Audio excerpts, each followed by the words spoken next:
সবাইকে শুভেচ্ছা।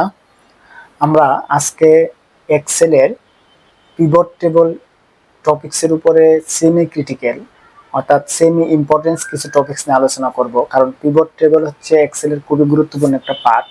যারা নর্মালি হচ্ছে আমরা বিভিন্ন সেক্টরে জব করি, যারা বিভিন্ন আমাদের রিপোর্ট তৈরি করতে হয় বা আমাদের ইনস্ট্যান্ট কিছু ডেটা তৈরি করতে হয়, যেগুলো বিভিন্ন অনেকগুলো ডেটা থেকে একটা সামারি নিয়ে আসতে হয় খুব অল্প টাইমের মাধ্যমে, যেখানে আমরা কোনো ধরনের এক্সেলের কোনো ফর্মুলা ইউজ না করে সরাসরি কোনো টেবিলের মাধ্যমে যে ক্যালকুলেশনটা করা হয় সেটা হচ্ছে পিভট টেবিলের মাধ্যমেও খুব অল্প সময়ের ব্যবধানে কাজটা করা যায়। সো আমরা আজকে এপিসোড 2 এ কিছু সেমি ক্রিটিক্যাল নিয়ে আলোচনা করব। সো আমাদের এক্সেলের মেনু বারের উপর এখানে ইনসার্ট একটা অপশন আছে, ইনসার্ট অপশনে ক্লিক করলে এখানে পিভট টেবল একটা মেনু বার দেখা যাচ্ছে। এখানে আমি যদি ক্লিক করি তখন আমার এই অপশনটা আসছে। আমরা গতকাল দেখেছিলাম এক্সিস্টিং ওয়ার্কশিটে, সো আমরা আজকে দেখাবো নিউ ওয়ার্কশিট, অর্থাৎ আমার যে ওয়ার্কশিটটা এখানে আছে পিভট টেবল প্র্যাকটিস, আমরা নিউ একটা ওয়ার্কশিটে আমরা আজকে পিভট টেবল তৈরি করব। গতকাল এটা ছিল আমাদের এক্সিস্টিং ওয়ার্কশিট। সো আমি নিউ ওয়ার্কশিট লিখে ওকে দিলাম। ওকে দেওয়ার পর দেখেন আমার নতুন একটা শীট আসছে, যেখানে হচ্ছে আমার নতুন পিভট টেবল দেখা যাচ্ছে।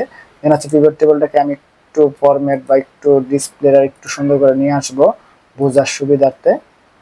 সো দেখেন এখানে একটা এই যে একটা গড়, এই একটা গড় drop page fields area, drop column fields here, আর drop row fields here, drop data items here. So এখানে যে চারটা যে দেখা যাচ্ছে চারটা গড় বা বক্স, এই চারটা গড় হচ্ছে এগুলো। সো আমাদের আজকে যে আমরা ইনফরমেশনটা নিব, অর্থাৎ আমাদের এখানে যে দেওয়া আছে, অর্থাৎ আমার বায়ার ওয়াইজ এগুলো হচ্ছে বায়ারের রো, লাইনের রো, আইটেমের রো এবং প্রোডাকশন 12 জানুয়ারি, 13 জানুয়ারি, 14 জানুয়ারি, 15, 16, 17। সো আমরা আজকে যে জিনিসটা দেখবো buyer wise, day wise, line wise production কিভাবে আমরা সামারি বের করতে পারি খুব অল্প সময়ের ব্যবধানে। সো দেখেন আমি ফার্স্ট অফ অল হচ্ছে আমরা কি করবো, বায়ারকে আমরা বা লাইন অথবা আইটেম আমরা যে কোনো একটাকে ফিল্ড হেয়ার, অর্থাৎ যেখানে আমি ফিল্টার করতে পারবো সেইখানে হচ্ছে আমরা এই ঘরটা হচ্ছে ফিল্টারের ঘর। সো আমি ফার্স্ট অফ অল নিয়ে গেলাম বায়ার, আমরা বায়ার ওয়াইজ ফিল্টার করে রেজাল্ট দেখতেছি। দেখেন এখানে দেওয়ার পরে যে আমার বায়ার গুলো আসা পড়ছে, এখানে দেখেন আমি ক্লিক করলে বায়ার ওয়াইজ আমি সিলেকশন করতে পারবো। এই বায়ার ওয়াইজ সিলেকশন করার আমার অপশন আসছে।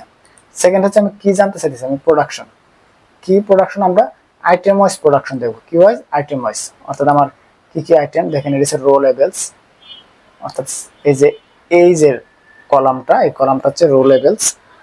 সো আমি ব্রা, বটম, স্পারুপ, সোয়েটার, টপ, ট্রাউজার, আমি আইটেম ওয়াইজ আউটপুট দেখবো। সো আমি এখানে বায়ার ওয়াইজ এবং প্রতি বায়ারের আইটেম ওয়াইজ আউটপুট দেখবো। এখন আউটপুটটা আমরা কিভাবে দেখতে চাইতেছি, যদি আমরা যা ডেট ওয়াইজ দেখি তাহলে আমি একটা এই 12 জানুয়ারি এখানে আমি দিলাম, অর্থাৎ ব্রা 12 জানুয়ারি প্রোডাকশন হচ্ছে 489, বটম হয়েছে 1150। এই যে আমি সামারি পেয়ে গেলাম। এখন এখানে অল বায়ার আমি ইচ্ছা করলে সিলেকশন করে সিঙ্গেল বায়ারের প্রোডাকশন এখানে দেখতে পারবো। বাট এখানে আমার লাইন আছে, লাইনগুলো আমি যদি এই করে দিয়ে দিই, দেখেন আমি লাইনগুলো এখানে দিলাম, তাহলে আমার এই যে একটা দেখেন, এই যে আমি ক্লিক করে লাইন চেঞ্জ করতে পারবো। আমি আর একটু আমাদের যে ভ্যালু, অর্থাৎ আমি আরেকটা ডেট দিয়ে দিই, এখানে দুইটা ডেট দিলে কি আসে দেখি। এই দেখেন দুইটা ডেট দিছি, এই যে আমার 12 জানুয়ারি, 13 জানুয়ারি, লাইন A1 এ প্রোডাকশন, A10 এ প্রোডাকশন, A11 এ। এখন আমরা এখানে কি করব, দেখেন এখানে আমার ইচ্ছা করলে আমি লাইনগুলো চেঞ্জ, একটা লাইনের প্রোডাকশন দেখতে পারি। যেমন সাপোজ A1 আমার 12 জানুয়ারি হচ্ছে ব্রা হচ্ছে 90 পিস, আর 13 জানুয়ারি 80 পিস, টপ হচ্ছে 210 পিস, 260 পিস। তাহলে আমার sum of total sum of 12 জানুয়ারি 90 পিস, 13 জানুয়ারি 80 পিস। সো আমার এই যে ডেট ওয়াইজ আমি এখন এটা পেয়ে গেলাম। এখন আরেকটু জিনিস যদি আমি দেখাই, সেখানে যদি আমি দেখেন 2 দিনের টাইম নিয়ে আসছি, এখানে যদি আমি 14 জানুয়ারি নিয়ে আসি তাহলে দেখেন আমার 3 দিনের সামার আমি পেয়ে যাচ্ছি।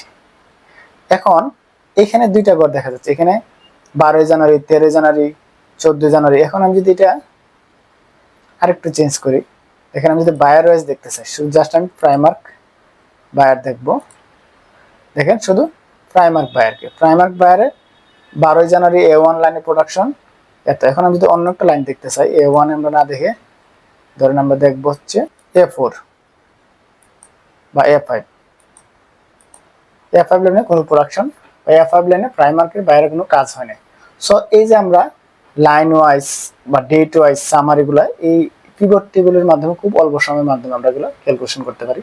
বা যদি আমরা আদার্স কোনো ফরম্যাট বা এক্সেলের বিভিন্ন যে ফর্মুলা আছে ফর্মুলার মাধ্যমে ক্যালকুলেশন করতে গেলে অনেক সময় সাপেক্ষ, বাট পিভট টেবিলের মাধ্যমে আমরা খুব অল্প সময়ের মাধ্যমে এগুলো তৈরি করতে পারি। স্যার সবাইকে ধন্যবাদ।